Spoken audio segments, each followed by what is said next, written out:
My name is Sylvia Brevda. I'm Maria Germanova's granddaughter. I'm speaking to you from Brunswick, Maryland in the United States.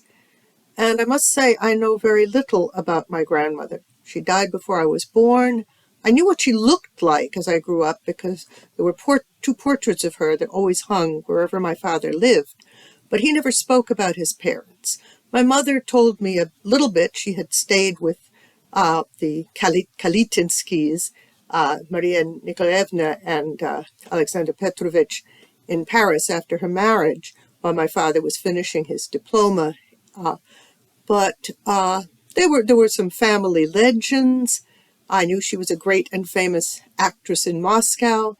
I saw with great interest the little brooch that the Tsarina had presented her with in appreciation of her work with wounded, hospitalized soldiers during the war. And there was one story that my mother told very directly about her acting. This was in Paris, 1937. My mother, Maria Germanova, was about in her 50s, and she had not been well. She was convalescing, not even getting dressed to go out, sort of house coat, my mother remembers, of purplish brown. And a young woman came over who had been tapped to play the part of Nina in Act 1 of The Seagull and wanted some advice from the legendary Germanova. She started speaking the lines, and Germanova stopped her and took over, started saying the lines. And my mother always said it was quite uncanny. There was Nina, young, excited, happy, a little nervous, absolutely real, from a woman of 50 sitting in a chair. That was acting. I know more about my father, obviously, her only son, Drew Kalatinsky, as he was known in the United States. I think his primary identity was as a very good engineer. He was a good student, although when he was young there was a certain mischievousness, which led, when they were living in Prague, to him. They lived in an apartment at the top of a hill, up and down which trams ran. And early one morning, when all the trams were at the bottom, he got some cooking oil and poured it on the tram tracks at the steepest part, and watched with glee as the trams tried and failed to get up the hill.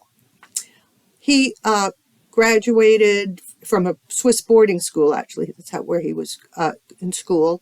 He was accepted at the Zurich Institute of Technology. He met my mother there. They got married in Paris together with, where they were staying with his mother and father. And he went back to finish, I believe, his diploma. My mother stayed there. That's where she learned some Russian. And then went back also to Zurich to be with her husband. And at that point, one thing happened. The great Russian bass Fyodor Chaliapin came to Zurich and presented a concert. And it had not been the audience was small. After the concert, there was a get-together of some sort, and Chaliapin denounced the city of Zurich for its disinterest in him. My mother stood up and, I don't actually know, probably in French, said, no, it's the fault of the impresario. He didn't advertise it well. We love you here, but the problem wasn't so few people knew you were coming. Chaliapin apparently grabbed her, said, "Well, you little darling," noticed that she was married, and said, "Who do you belong to?" And my father was quite embarrassed, standing up and saying, "Oh, she's mine." But Chaliapin didn't mind.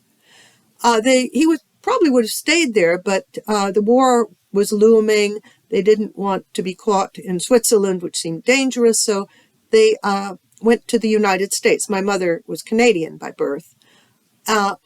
My father, as soon as he could there, became a citizen by joining the Navy, although he didn't spend much time on the ocean. It was mostly in Europe following the retreating Germans and the advancing Western Allies, looking at factories as a qualified engineer.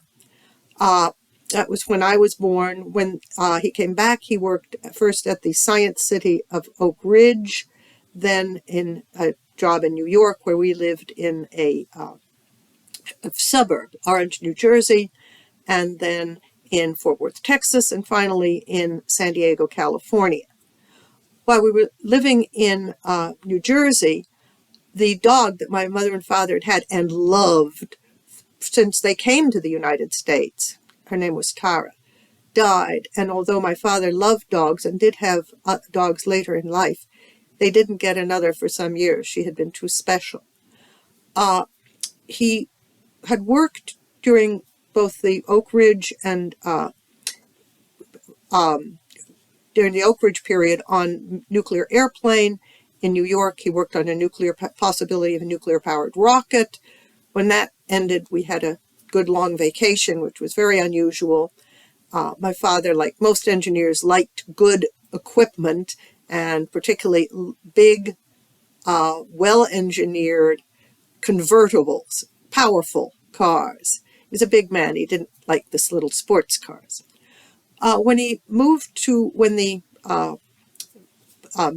nuclear rocket program finished, he got a job working again at a nuclear airplane in Fort Worth, Texas. The family moved there. That was when my parents split up. But the nuclear airplane project developed quite well for a while until it was canceled. Although later my father said that he was glad it was canceled because he never had really solved the problem of the safety of the reactor in the plane in the case of a plane crash.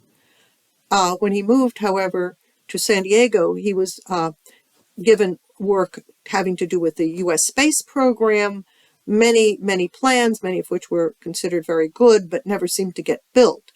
And then finally, he did have one piece of equipment that he took care of actually made work, which was the Centaur part of the Atlas-Centaur combination, which was used to put the first American item on the moon, the Surveyor, and then for the Mariner planetary flybys. And he liked very much the fact that he finally got to work on a piece of physical hardware, even though it had been designed and at first built by somebody else. But their version had a lot of bugs, and he got rid of those. He beat it into shape, and it became a real workhorse. He retired relatively early at 62 and indulged his other great love of traveling. He and my stepmother went to many places, many in the U.S., but also Japan, India, Antarctica. And when he was older and she was not well, he took a trip that led him to China, then to Mongolia, then to catch the Trans-Siberian near Baikal and ride it all the way to Moscow, where he actually found the apartment building where he had lived until he was 5, and where he remembered when he was, I think, about 3.5, maybe 4, being on the roof looking at the fires after the communists took over Moscow.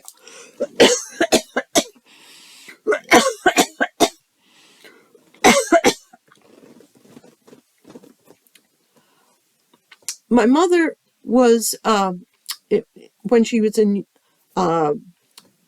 married him, when they came to the United States, she worked hard on, let's start over. Actually, when did I stop?